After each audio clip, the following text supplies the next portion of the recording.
Greetings. This is I Am Vermont 2, and my name is Sean Moliere. I Am Vermont 2 is modeled after the I Too Am Harvard initiative. The I Am Vermont 2 photo story project shines a light on the diversity of identities and experiences of people of color all across the state of Vermont. The I Am Vermont 2 project is a medium for people of color to tell our stories and convey how racism has a significant impact in our lives. This is the first known statewide multi-generation project done only by people of color living, working, and going to school in the state. It is also a vehicle to outreach for the People of Color Caucus.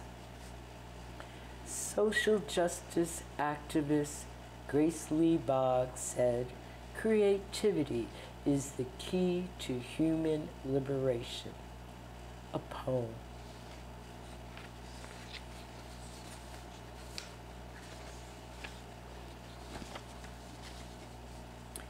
This is not a Small Voice by Sonia Sanchez. This is not a small voice you hear. This is a large voice coming out of these cities. This is the voice of Latanya, Kadisha, Shaniqua. This is the voice of Antoine, Daryl, Shaquille, running over waters, navigating the hallways of our schools, spilling out on the corners of our cities, and no epitaphs spill out of their river mouths. This is not a small love you hear. This is a large love, a passion for kissing learning on its face. This is a love that crowns the feet with hands, that nourishes, conceives, feels the water, sails, mends the children, folds them inside our history, where they toast more than flesh, where they suck the bones of the alphabet and spit out closed vowels. This is a love colored with iron and lace. This is a love initialed Black Genius. This is not a small voice you hear. My guest today is MaryAnn Songhurst. Welcome to the program, and thank you for being here. Thank you for having me. I first met MaryAnn at the State House, and then again at Montpelier High School, where she is one of the co-leaders of the Montpelier High School Racial Justice Alliance Group. MHS was the first high school in the United States to fly the Black Lives Matter flag. Yay for you, yay for your group, and yay for Montpelier. And speaking for others around the state, yay for the state of Vermont. Thank you. Before you tell the viewers about yourself, can you share what it was like to be asked to be a guest on the program? For me, it was a true honor to be asked on this program and this show, because I feel like I'm in such a vulnerable space where so many people of color within the state have been able to share their experience and what they have gone through within the state, which I think is a really necessary vehicle, like you said, that needs to start happening more often. So thank you very much. It means a lot. I am honored and delighted and appreciate that you took the time out of your very busy schedule to come here. So, would you like to tell us a little bit about who you are, how you identify racially, ethnically, gender orientation, anything you'd care to share? Yes, thank you. I am a Haitian American Black woman. I was transracially adopted by my mom, Karen Songhurst. I was adopted into the United States when I was almost 2 years old. I've been living throughout Vermont within Barre and Montpelier area, and that's kind of my identity summed up. Excellent. So in your family, there's your mom. Is there anyone else in your family? Yes. Over the years, my mom, she met my dad, and they got married when I was 7 years old. And since then, we've all been a family together, a family of 3. I've been an only child my whole life, which has been different. I have 2 white parents, and I'm their black child. But as the years have gone by, we've gotten used to and adapted to the stares and stuff, and we've kind of owned our differences and owned that we are an intersectional family, and we've become proud of who we are together as a family. I appreciate you sharing that, and that story is not unique. One of the curiosities and one of the things I heard from a friend of mine who was also adopted by a white family, that for the early part of her years, she did not know black women had children. Her, you could say, isolation, her experience was black children had white parents. And the various ways that either that was embraced or not. You talked a little bit about how you embrace those differences. Can you give me an example? One of the ways I've embraced my differences is I live in a family where my parents are much older than other parents, and I've kind of embraced and navigated that, and I've been able to tell people these are my parents. Biology doesn't make family, it's the love that does. And it's kind of that acceptance. I have definitely learned, though, how to navigate friendships and relationships I have, though, because I've grown up in a kind of socially isolated environment, if you want to say, coming 2 years later than all the other kids. It was interesting to make friends in school and stuff like that, but definitely. Wonderful. And you also highlight and challenge the definition of family. Yeah. Family is our first institution, and I would say the main narrative is biological 2-parent families. Yeah. And yet we have been adopting, whether it was out of our race, we've been adopting relatives throughout, and we don't celebrate that enough. Definitely. I do want to say a big kudos and thank you to my mom, who I consider my best friend. She kind of broke this glass ceiling by adopting me as a single mom, but over time she did meet the love of her life, so that all worked out. But it's been a hard road because I don't have parents who look like me. I don't have parents who have shared the same experience as me, and sometimes I am truly alone in a sense, but I do have them as my biggest supporters in the back cheering me on, like my cheerleaders. So. Yes, and as a mom of an adopted child, that's all I've known, and I've never, people say they don't experience a difference, because if you don't know any difference, I know that there are folks who've adopted and have had birth children, and the various ways we champion our children. You say, our families come to us in various ways, and yes, thank you. That is, I think, not only important in your life, but important of the community's development. I think the biggest difference I've noticed, because family is a foundation, is the physical difference, not the difference that is within the heart.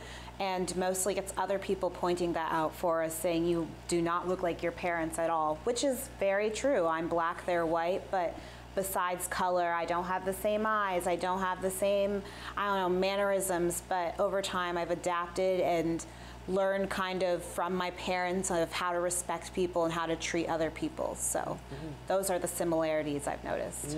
Yeah.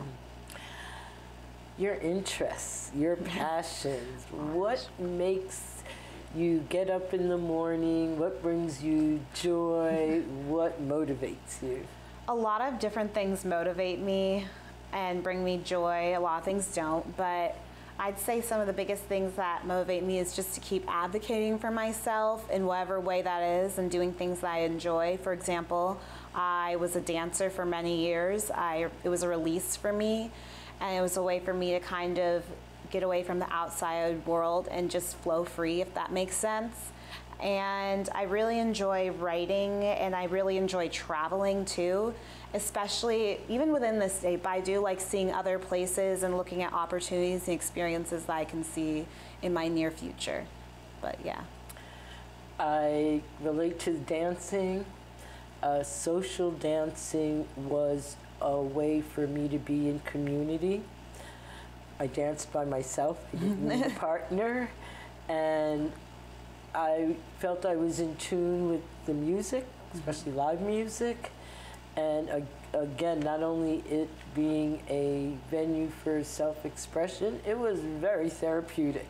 And I said, where else can you jump up, scream and move around and it'd be socially accepted? Like, yeah, thank you. True. Thank you for keeping on that tradition. Thank you for asking. Yeah. So what is it? You talked a little bit about your family living here and some of the things that have come up. Is there anything in, let's say maybe school, around that area? What has that been like for you? Yeah, I've definitely experienced a lot of institutionalized racism, especially within the educational system. From the second I got here, going into kindergarten, I experienced microaggressions down to, oh, touching my hair, and your hair is the big piece, and is it a costume? Can I touch it? No, yes. But I've also experienced challenges on assumptions that were made before I even got to talk to my teachers. For example, my literacy and language skills were put to a test a lot, even though I was one of the best in the class. It just wasn't celebrated and appreciated at the way it should have been. It was more celebrated and appreciated at home when I'd come crying, and my mom would let me know that I am a strong woman and that no one can tell me who I am. And it was kind of just a lot of expectations that need to be thrown out the door, and kind of navigating being one of the only black people in the class and trying to find other black kids to hang out with or other students of color, so I didn't always feel so alone, and I could see people who resembled me physical traits wise too. We talk in Vermont about implicit bias, especially in the law enforcement and criminal justice system. We have not talked as much about it in other systems. So for instance, the educational system. And there has now, thanks to H3, a bill that came about as a coalition of Vermonters who are looking at ethnic and ethical and ethnic and equitable studies in our schools. And in that hugeness, one of the main components is having not only teachers, but I would say anyone from the school crossing guard to the custodian to the supervisory union need to be on board. So thank you for that. Talking about racism and microaggressions, what has the impact of racism been for you living in Vermont? The impact has definitely kind of forced and pushed me to advocate and also look for opportunities and experiences outside of Vermont, which is really sad, but I'm an upcoming senior, and college and secondary opportunities are coming right around the corner, and most of the places I'm looking are not within this state, because I've had the opportunity to have experiences outside of the state and feel community that I never really felt here, and a sense of belonging and non-isolation, if that makes sense.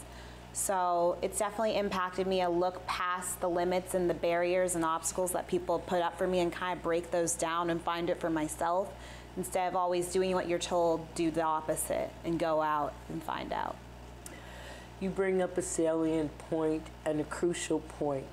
Vermont is suffering from wage earners.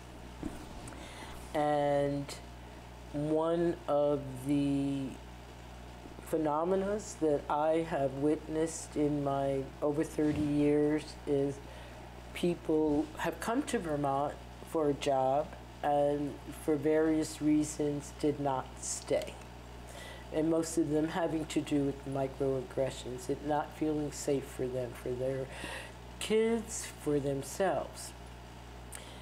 I think it's tragic to hear from someone who was raised in the state, who is a child, a product of Vermont, and because of the environment is unable to stay. That we pride ourselves in our agricultural profile, and we've nurtured you, and you're not alone. That's the sad piece. Yeah. That you are part of quite a few who, as many not only have left the state, have actually left the country, have found that living here has not allowed them to thrive. So I appreciate your courage for sharing that. So we're talking about microaggressions. Can you describe a particular situation and how it made you feel at that time? There are many situations, but there's been specific comments, and I'll try to boil it into one experience. But I did talk about how I really loved and enjoyed dancing, and I went to a dance group or place in Montpelier. I'm not going to put their name out there, but I really enjoyed dancing. I enjoyed ballet. It was one of the most important things in my life, and I remember always feeling like that black girl who was overly muscular, and I always felt like I was putting on a mask and I was being stereotyped within the studio. It was kind of just down to the comments all the other girls would make and stuff, and it got to the point where it impacted me and make the decision that I'm happier without dance. So throughout the years, my high school years, I have made the decision to stop dancing, which is one of my favorite things to do, but I've looked into the future of trying to dance somewhere else, which is kind of leaving the state to do things where you'll thrive in other places, which is pretty sad. But I don't know, it's just lots of commentary. It was a lot of, I'm gonna say it, it was a lot of white girls who were one certain size 0, had different body types, different types of ways of dancing and stuff, and it was always just me and all of them. It wasn't all together incorporated. It felt very separate and kind of segregated. It wasn't an integrated environment, so I decided to take the chance and leave. And what's it called? I don't know if you know anything about ballet, but hair is one big thing, getting your hair into one slick bun. When you have curly hair, this isn't my natural hair, just thought I'd put that out here. Ever since I stopped doing dance, I'm able to wear crochet because I don't have to put it all up. Anyway, I would always have so much trouble getting my makeup done for performances, getting my hair done like the other girls. My hair doesn't do well with hairspray. It's just a whole different process for a black woman to do her hair, and that wasn't really appreciated or accepted in the studio. So I definitely think I made the right choice, but yeah, that's kind of experience. So in those experiences, what did you need? I needed support, and I needed other black people in the studio who understood what I was going through. I needed teachers, dance teachers, who encouraged me and didn't shut me down all the time. I needed a lot. Let's think. Yeah, no, I needed more people in my corner, especially at the studio, definitely. Sounds like education, along with understanding. We talk about wanting to bring in other cultures. And we talk about cultural diversity. We talk about us being a welcoming space for refugees. And I wonder, are they being the state, meeting the needs of those refugees in all aspects of their lives. What barriers, if any, do you think you have put up because of microaggressions? I put up a lot of barriers. I'm definitely more closed off when you come to meet me. I'm a very outgoing person. I talk a lot when I'm comfortable with people, but I put barriers and limits up to the point that I can literally socially isolate myself to the extent where I won't talk. I won't find comfortable environments. I'll be the only uncomfortable one in the room. And people don't get to experience a conversation with me or a discussion, and I always feel like there's something I could have said, but sometimes I just don't want to. I don't want to get into an argument. I don't want to get into that type of debacle. I just want to be, if that makes sense. But yeah, I'm definitely more closed off than I wish I was, or yeah. That's a familiar response. And the reasons are varied. I say one of the outcomes is pretty much the same in that you're not able to be who you are fully, and the community isn't able to experience who you are fully. And you just brought up the point about not being who you are fully. I have different fronts that I put up, and one of the fronts that I've kind of gone to as a go-to, which is also a big stereotype for Black women, is comedy and stuff, and trying to laugh off experiences and just trying to keep the real, raw, and vulnerable side of myself in and keep conversations lighthearted and fun. And I can be fun, but it's hard to be fun all the time and not be the real version of you all the time. But yeah.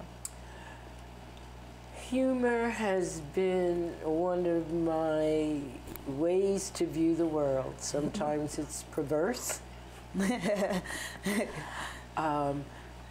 It allows me the opportunity to reframe, recast situations and lessen the racial stress that these encounters bring on.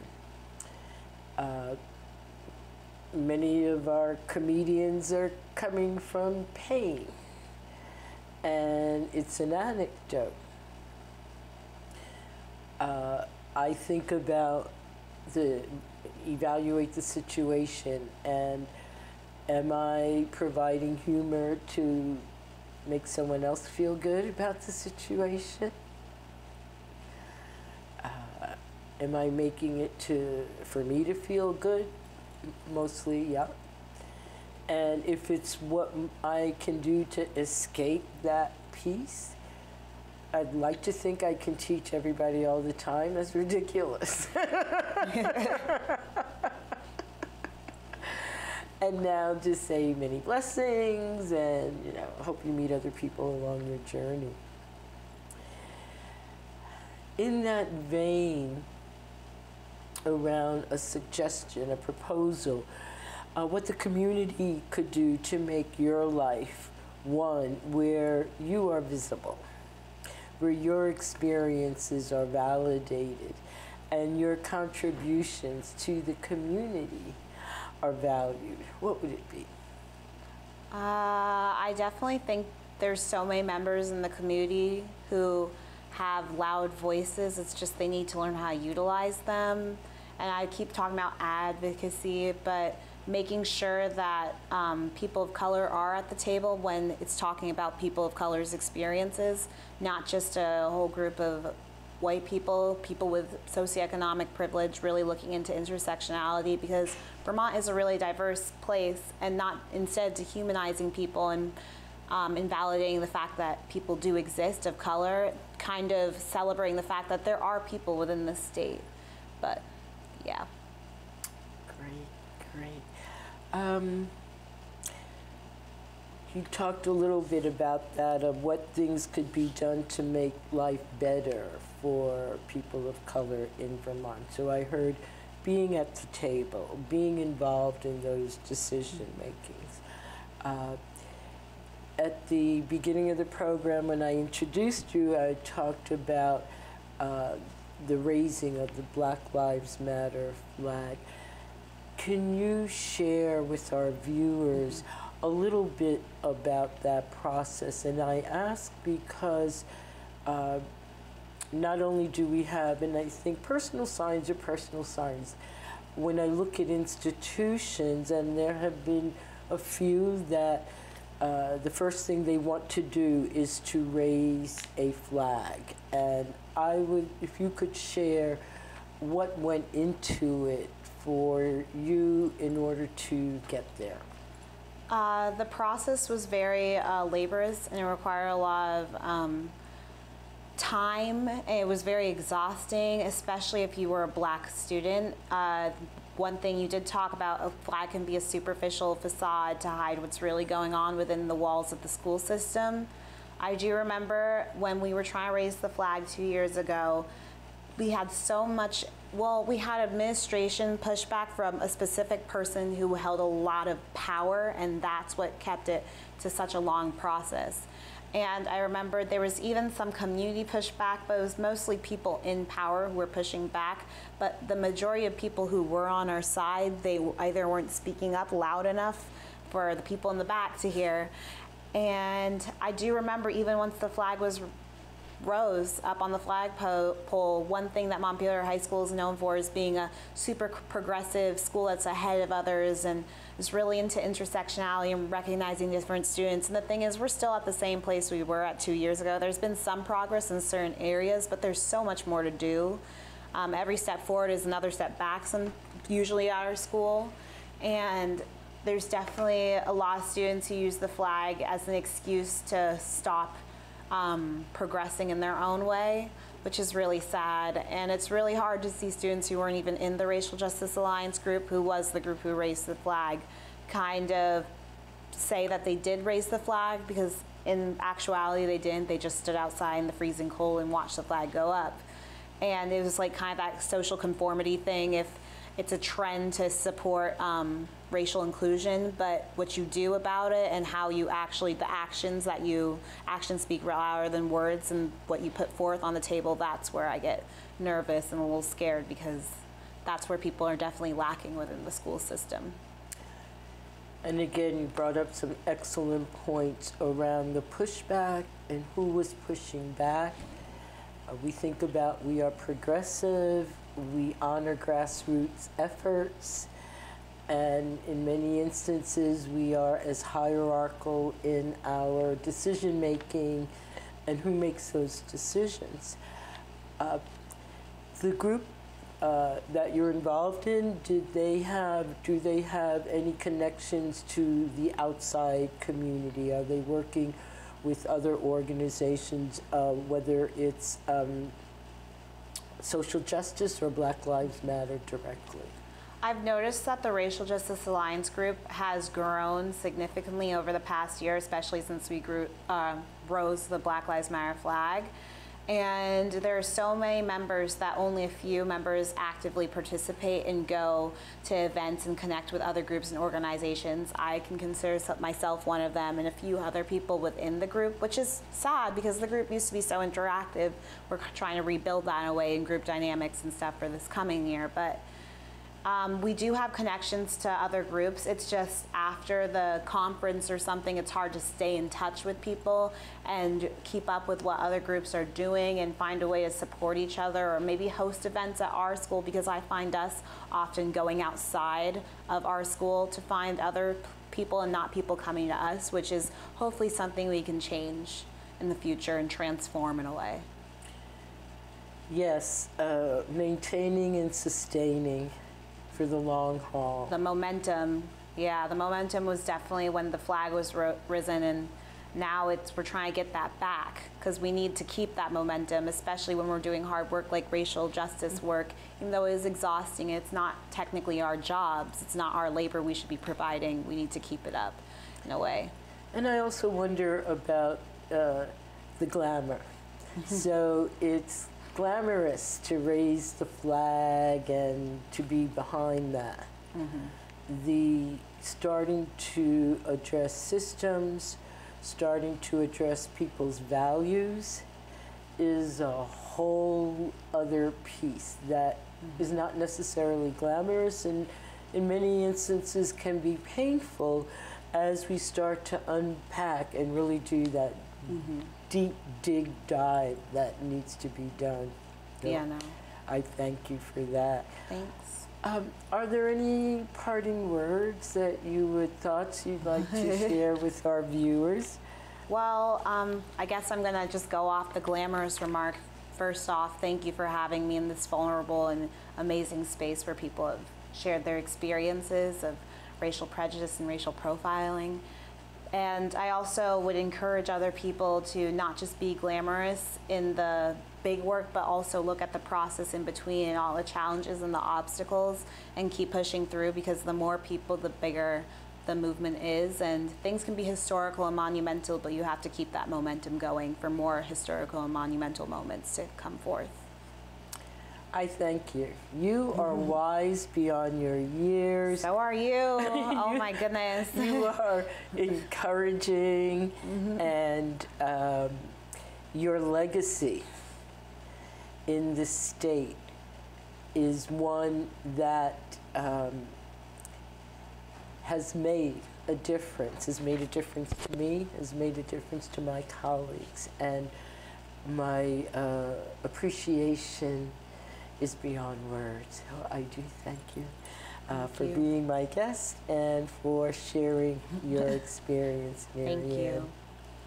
And thank you, viewers, for watching I Am Vermont 2. Like us on Facebook.